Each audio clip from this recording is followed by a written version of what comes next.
What's up, everybody? It's DJ Jer Shop Shop Time. Video regarding the Freedom Cyc. The cool thing with this fixture is it's not just a Freedom that you can put down on the floor and light up a cyc or a backdrop behind you, but you can actually use this as a cool stage wash or as a warm stage wash as well.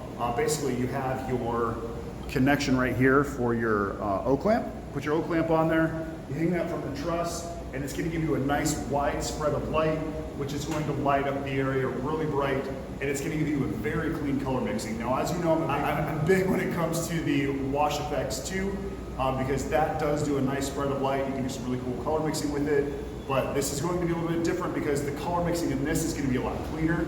You're not going to see any color overlaps, or you're not going to see any color fades. It's just going to be nice and clean all the way through. So this is going to be a great for behind the stage, in front of the stage, as well as above the stage. So this is going to be a game changer. If you have questions, make sure you comment down below. I'll be happy to answer those questions for you when I get a chance. This is DJ Jer with Shop Time. Thanks for watching. We'll see you next time.